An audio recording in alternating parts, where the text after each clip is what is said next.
नमस्कार। प्राचीन हिंदू ग्रंथों के इन अद्भुत रहस्यों के हमारे इस खास विश्लेषण में स्वागत है। आज हम 7 चिरंजीवियों और कल्कि अवतार की उस भविष्यवाणी पर चर्चा करने वाले हैं जिसे सदियों पुराने ग्रंथों में एकदम सिनेमाई बारीकी के साथ लिखा गया है। ये कोई साधारण कथा नहीं है। ये एक ऐसे महायुद्ध की पटकथा है जो कालचक्र और ईश्वरीय न्याय को पूरी तरह से रीडिफाइन कर देती है। तो चलिए सीधे इस विषय की गहराई में उतरते हैं। चिरंजीवी यानी वो अमर सत्ता हैं जो एक प्राचीन नियति से बंधी हुई हैं और जिन्हें समय के बिल्कुल अंत तक जिंदा रहना है। जरा इमेजिन कीजिए 5000 साल पुराने योद्धा जो आज भी समय की हर मार सहते हुए बिल्कुल हमारे ही बीच इसी दुनिया में भेष बदलकर मौजूद हैं। ये कंसेप्ट जितना रहस्यमयी है ना, उतना ही माइंड ब्लोइंग भी है। अब इन अमर योद्धाओं की कहानी की शुरुआत एक ऐसी घटना से होती है जिसके बारे में सोचकर ही रोंगटे खड़े हो जाते हैं। कैलाश की बर्फीली ज्वालामुखी से घिरी चोटियों के बीच पूरे 21 दिनों तक एक प्रलयकारी युद्ध चला था। और ये युद्ध किसी दानव से नहीं बल्कि साक्षात देवादिदेव महादेव और घोर तपस्वी परशुराम के बीच था। जरा उस विजुअल की कल्पना कीजिए। दोनों के प्रहार इतने भीषण थे कि पहाड़ों में सचमुच दरारें आ गईं। हवा में शॉकवेव से धरती कांपने लगी। ऐसा लगा मानो पंचतत्व ही अनियंत्रित हो गए हों, बिल्कुल किसी हाई बजट एपिक फिल्म के सबसे इंटेंस क्लाइमैक्स की तरह। ये ईश्वरीय शक्तियों का एक अनबिलीवेबल टकराव था। 21वें दिन जब महादेव ने अपना अंतिम प्रहार करने के लिए अपनी तीसरी आंख खोली तो परशुराम 1 इंच भी पीछे नहीं हटे। उन्होंने अपने फरसे को पूरी गति से फेंका, जिसने महादेव की दैवीय ऊर्जा को चीरते हुए सीधा उनके माथे पर प्रहार किया। ये कोई साधारण पल नहीं था। महादेव क्रोधित होने के बजाय असल में प्रसन्न हुए। उन्होंने परशुराम को ब्रह्मांडीय व्यवस्था यानी धर्म की रक्षा के लिए वो दिव्य अस्त्र परशु सौंप दिया। परशुराम ने यह साबित कर दिया था कि वे इस परम अस्त्र की असीम ऊर्जा को संभालने के बिल्कुल योग्य हैं। और ये स्लाइड बहुत ही शानदार तरीके से एक कंट्रास्ट दिखाते हैं। आज से लगभग 5000 साल पहले कुरुक्षेत्र की उस रक्त रंजित भूमि पर गुरु द्रोण के पुत्र अश्वत्थामा ने प्रतिशोध की आग में अंधा होकर मात्र घास के एक साधारण से तिनके को सबसे प्रलयकारी अस्त्र यानी ब्रह्मास्त्र में बदल दिया था। ये कोई जादू टोना नहीं था, बल्कि ध्वनि और प्राचीन मंत्रों के जरिए ऊर्जा को एक असीमित विनाशकारी बल में बदलने का एक अद्भुत और सच कहें तो खौफनाक उदाहरण था। लेकिन ध्यान देने वाली बात यह है कि इस अधर्म की कीमत बहुत बड़ी चुकानी पड़ी। जब अश्वत्थामा ने उस ब्रह्मास्त्र को एक अजन्मे बच्चे की ओर मोड़ा तो भगवान कृष्ण ने उन्हें एक ऐसा दंड दिया जो शायद मृत्यु से भी भयानक था। उन्होंने अश्वत्थामा के माथे से उनकी मणि बलपूर्वक निकाल ली और उन्हें शाप दिया कि वो माथे पर उस ना भरने वाले घाव के साथ, जिससे लगातार रक्त बहता रहेगा, इस युग के अंत तक भटकते रहेंगे। यह दृश्य, जहां इतना दर्द, पश्चाताप और एक अनंत काल का बोझ है, वो बहुत ही हृदय विदारक है। और इसी एक शाप ने अश्वत्थामा को उन 7 चिरंजीवियों की लिस्ट में शामिल कर दिया, जिनका वर्णन हमारे प्राचीन ग्रंथों में बहुत डिटेल में मिलता है। परशुराम, अश्वत्थामा, वेदव्यास, राजा बलि, विभीषण, कृपाचार्य और हनुमान। ये सभी अलग अलग युगों से हैं, लेकिन आज भी खामोशी से पृथ्वी पर विचरण कर रहे हैं। दिलचस्प बात यह है कि ये केवल जीवित नहीं है, बल्कि ये सभी एक एकजुट उद्देश्य, एक बहुत बड़े महायुद्ध की प्रतीक्षा कर रहे हैं। अगर हम आज के समय की बात करें तो कई स्थानीय रिपोर्टों और दावों में अश्वत्थामा की उपस्थिति के संकेत मिलते हैं। उत्तर प्रदेश के खैरेश्वर मंदिर और मध्य प्रदेश के असीरगढ़ किले के प्राचीन शिव मंदिरों में रात को भारी ताला लगने के बावजूद हर सुबह शिवलिंग पर बिल्कुल ताज़े गुलाब के फूल चढ़े हुए मिलते हैं। अब ये साक्ष्य और मान्यताएं कितनी सच हैं ये तो कोई नहीं जानता, लेकिन ये इस प्राचीन कथा को आज के यथार्थ से बहुत ही मिस्टीरियस तरीके से जोड़ती जरूर हैं। अब इस स्लाइड के बारे में जो बात सबसे ज्यादा इंटरेस्टिंग है वो ये है कि ऐतिहासिक किस्सों के अनुसार जब पृथ्वीराज चौहान महज 11 वर्ष के थे तो तारागढ़ किले में उनकी मुलाकात एक ऐसे रहस्यमयी व्यक्ति से हुई जिसके माथे से रक्त बह रहा था। चौहान ने उन्हें पहचान लिया और पूरा सम्मान प्रकट किया। कहा जाता है कि उसी अमर योद्धा यानी अश्वत्थामा ने ही उन्हें शब्दभेदी बाण की विद्या सिखाई थी। जी हाँ, वही विद्या जिसका उपयोग करके चौहान ने बाद में इतिहास रच दिया। वैसे अश्वत्थामा अकेले नहीं हैं। ग्रंथों के अनुसार बाकी अमर योद्धा भी आज के समय में भेष बदलकर मौजूद हैं। ऐसा माना जाता है कि गुरु कृपाचार्य आज भी हरिद्वार की भीड़ में किसी साधारण साधु के भेष में विचरण कर रहे हैं, जिन्हें शायद कोई पहचान भी ना पाए।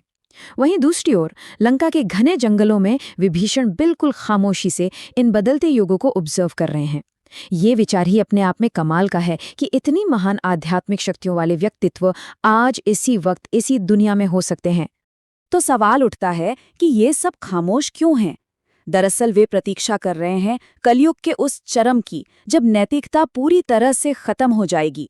ग्रंथों में भविष्य की एक बेहद भयावह और डार्क तस्वीर पेश की गई है। एक ऐसा दृश्य जहां एक चौराहे पर एक गरीब ब्राह्मण को केवल इसलिए मृत्युदंड दिया जा रहा है क्योंकि वो अपने घर में ईश्वर की प्रार्थना कर रहा था। ये उस अधर्म की पराकाष्ठा का प्रतीक है, जहां अच्छाई को सबसे बड़ा अपराध और बुराई को आदर्श मान लिया जाएगा। और ठीक उसी अंधकार में क्षण में जब लगेगा कि सब कुछ नष्ट हो चुका है, तब क्षितिज पर सूरज की पहली किरण के साथ एक सफेद घोड़े पर सवार योद्धा का आगमन होगा। हवा को चीरती हुई तेज गति, हाथों में बिजली के समान चमकती तलवार और चेहरे पर न्याय का एक यथार्थवादी ईश्वरीय तेज। ये भगवान विष्णु के 10वें अवतार कल्कि का उद्भव होगा। ग्रंथों के अनुसार उस वक्त वातावरण में एक ऐसी अद्भुत दैवीय आभा छा जाएगी जो सचमुच हर किसी को अवाक कर देगी। चलिए अब आगे बढ़ते हैं और देखते हैं कि ये महायुद्ध कैसे बिल्डअप होता है। जब कल्कि उस ब्राह्मण को बचाने के लिए अधर्मियों की एक विशाल भीड़ से घिर जाएंगे और संख्या बल में कम पड़ने लगेंगे, तभी एक अभूतपूर्व घटना घटेगी। आसमान से एक पहाड़ के आकार का विशाल पत्थर दुश्मनों की भीड़ पर आ गिरेगा, बिल्कुल सटीक भौतिकी और भयंकर इम्पैक्ट के साथ। जब सबकी नजरें ऊपर उठेंगी तो बादलों और दिव्य प्रकाश के बीच एक वानर रूपी विशाल आकृति दिखाई देगी। ये साक्षात भगवान हनुमान होंगे जो इस महायुद्ध में अपना सबसे पहला और प्रलयकारी प्रहार करेंगे। यदा यदा हि धर्मस्य ग्लानिर्भवति भारत अभ्युत्थानमधर्मस्य तदात्मानं सृजाम्यहम्। भगवत गीता का ये श्लोक सिर्फ एक वाक्य नहीं है, ये असल में इस पूरे ब्रह्मांड का एक अटल यूनिवर्सल नियम है। जब भी धर्म का पतन होगा और अधर्म अपने चरम पर पहुंचेगा, तब तब ईश्वरीय शक्ति इस संतुलन को वापस स्थापित करने के लिए लौट कर आएगी। कल्कि का अवतार इसी शाश्वत नियम का सबसे बड़ा और सबसे अंतिम प्रमाण होने वाला है। लेकिन एक बात गौर करने वाली है, कल्कि जन्म से ही अपराजय नहीं होंगे। उनका जन्म विष्णु यश और सुमति के घर होगा और उन्हें एक आम इंसान की तरह अपना जीवन शुरू करना होगा। बचपन में ही उनके जीवन में एक बहुत बड़ी त्रासदी आएगी। वे अपने माता पिता को खो देंगे। यही वो गहरा दर्द होगा जो उनके भीतर न्याय और धर्म की पुनर्स्थापना के लिए एक कभी न बुझने वाली ज्वाला प्रज्वलित करेगा। यहीं से वे एक साधारण इंसान से परम अस्त्र बनने की अपनी महान यात्रा शुरू करेंगे। अब एक महान योद्धा को हमेशा एक महान गुरु की आवश्यकता होती है। कल्कि की ये खोज उन्हें सीधे महेंद्रगिरी पर्वत पर ले जाएगी, जहां उनकी मुलाकात होगी उनके सबसे पहले गुरु चिरंजीवी परशुराम से। एक बेहद कठोर और अनुशासित वातावरण में परशुराम कल्कि को नारायणास्त्र और पशुपतास्त्र जैसे दिव्य हथियारों का पूरा ज्ञान देंगे। वो उन्हें सिखाएंगे कि कैसे इन असीम ब्रह्मांडीय शक्तियों का बिल्कुल सटीक और परफेक्ट बैलेंस के साथ उपयोग किया जाए। अस्त्र शस्त्र की विद्या प्राप्त करने के बाद कल्कि को आत्मज्ञान की भी आवश्यकता होगी। इसलिए उन्हें हिमालय की गहरी बर्फीली कंदराओं में भेजा जाएगा, जहां महर्षि वेदव्यास युगों से तपस्या कर रहे हैं। वेदव्यास उन्हें न केवल प्राचीन इतिहास का पूर्ण ज्ञान देंगे, बल्कि उनके भीतर सोई हुई दैवीय शक्तियों को भी पूरी तरह से जागृत कर देंगे। यह एक इतना गहरा आध्यात्मिक जागरण होगा जो उनकी चेतना को सीधे ब्रह्मांड की ऊर्जा से जोड़ देगा। तो यहाँ सबसे क्रूशियल पॉइंट ये है कि सिर्फ शक्ति और ज्ञान ही काफी नहीं है, परम भक्ति और बल का होना भी उतना ही अनिवार्य है। और इसके लिए हिमालय की ही जमा देने वाली बर्फ के बीच कल्कि की मुलाकात भगवान हनुमान से होगी। हजारों वर्षों से उस बर्फ के भीतर ध्यानमग्न हनुमान जी कल्कि को वो असीमित शारीरिक और मानसिक बल प्रदान करेंगे जो कली पुरुष जैसी बुराई का डटकर सामना करने के लिए बहुत जरूरी है। चलिए, अब कल्कि के पास अस्त्र हैं, ज्ञान है और बल भी है, लेकिन एक पूरा महायुद्ध जीतने के लिए एक सेना की आवश्यकता होती है। उस समय तक पृथ्वी पर तो धर्म के अनुयायी बचे नहीं होंगे, इसलिए कल्कि को पृथ्वी के गर्भ में यानी पाताल लोक की गहराइयों में जाना होगा। वहां उनकी मुलाकात राजा बलि से होगी, जो युगों से अपनी विशाल अमर सेना के साथ बिल्कुल इसी दिन की प्रतीक्षा कर रहे हैं। ये सच में एक अभूतपूर्व गठबंधन होने वाला है। सेना तो मिल गई, लेकिन उस ब्रह्मांडीय सेना को एक अजेय शक्ति में बदलने के लिए एक मास्टर रणनीतिकार की जरूरत पड़ेगी। और भविष्यवाणी के अनुसार ये अंतिम रणनीतिक भूमिका निभाएंगे चिरंजीवी कृपाचार्य। वे इस विशाल सेना को ऐसे युद्ध कौशल और रणनीतियों का प्रशिक्षण देंगे जो शायद तीनों लोकों में किसी ने कभी नहीं देखे होंगे। उनकी कमान में ये सेना सत्य और न्याय के लिए लड़ने वाली सबसे ज्यादा अनुशासित और घातक फोर्स बन जाएगी।